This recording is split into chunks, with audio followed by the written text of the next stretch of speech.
Hey everyone, it's Alice here, and I wanted to talk to you today about the responsibilities and roles of advisors and how to approach advisors for your blockchain and crypto projects.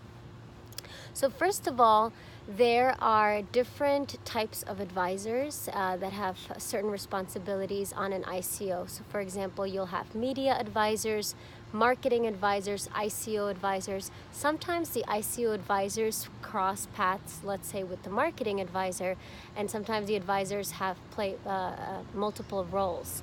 Typically, it's good to have an advisor just do one specific task. So for example, if it's an ICO advisor, they can be in charge of tokenomics and helping the founders with their token breakdowns and forming the team, making introductions to investors. Then you also have the marketing advisors that there's two types of marketing advisors. The first one is simply an advisor who discusses strategy with the blockchain founders, and the other is the one that is in charge of putting together a team and helping and managing a marketing team. Now, typically, you want to have if you're a blockchain company and you're looking to do an ICO, you already want to have a marketing team in place. Your marketing is really important. So for example, if in the public sale you're looking to raise 10 million, do keep in mind that your investment is going to be about $1 million in your marketing campaigns during the public sale, because you need to maintain an online presence pre, during, and post ICO to keep the value of your token and to keep the engagement from your community. So most people don't know that, and some do. So it's typically a 1-to-10 ratio. During the pre-sale, there's all kinds of factors that go into it. So if you're looking to raise funds from family offices and from that's typically more of the in-person marketing. And if you are looking to raise funds or influence after the ICO, influencer marketing is a really good method to use and a strategy, because now that your community understands your project and the value of your tokens and what is to be used for, you could have affiliate agreements with marketers and influencers such as myself that helps promote your product. For example, right now, if I'm promoting this video discussing about ICO advisors and the roles advisors play, I could also mention a company that I'm working with that I trust and that builds social proof. Now, you also have media advisors that help you with PR and getting you placed on different channels. So whether it's video content for neweconomies.com, for example, or articles being published at Forbes or Inc. magazine, Entrepreneur magazine, do keep in mind that the placements, for example, Entrepreneur magazine is about $3,000. So it can get quite expensive. So understand your marketing strategy and then time your types of articles that you would like to schedule. So you typically want to keep the community engaged with daily content, and you could publish your articles on Medium. So at Pitch Investors Live, I run the blog. So we do article postings once a week. And from those articles, you can then do a social media mentions, and you can take excerpts from the article and post it on your social media channels. So those are like three types of advisory roles that I see quite common in the industry. Again, that's ICO, marketing, and media.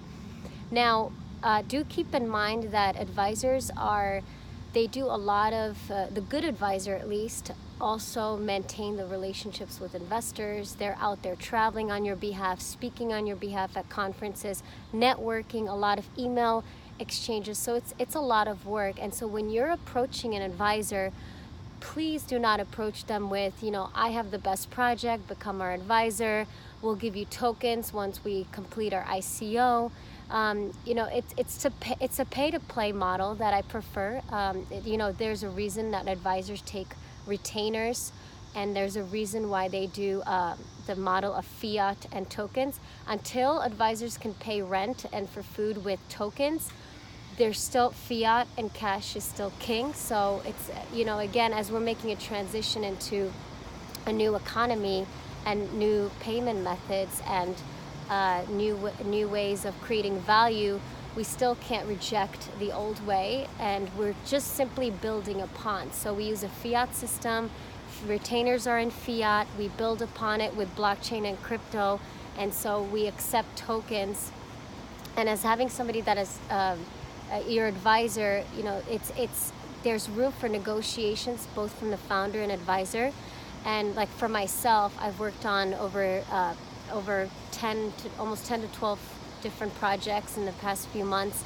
And again, you know, there's the fiat model that you have to cover your bills and your expenses, your airfare, your food, your tickets to conferences. And the tokens is something that you believe in. You believe in the company. You want to see the company succeed. You believe in their products and services. So when you're approaching an advisor, don't come it from the perspective of what you can give me. It's more so what can we mutually do for one another. And those relationships are increasingly important. Why?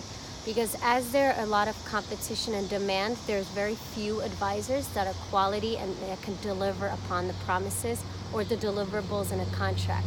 So you do not want to burn your bridges with an advisor. And remember, these advisors go to multiple conferences and speak to investors on a daily basis. And there's so many companies out there that are trying to do an ICO or have a token. So again, there's mutual respect in this industry, and I try to advocate for that. Being both parties communicating expectations on a weekly basis.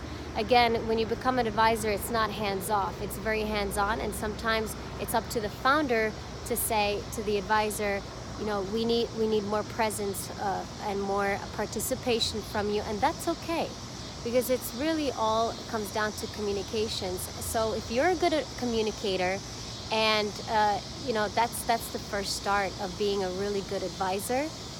Again, you have to have some knowledge in the blockchain industry, but like all of us, we're new to this industry and we're all learning the industry. If we're old timers, it's still changing and evolving. And it requires participation from all parties and really strong communication and collaboration to really execute successful ICOs and blockchain projects. So I hope I provided enough insight for you if you're a blockchain founder and also an advisor, and how to approach advisors when you are seeking them, because at the end of the day, they're also seeking you.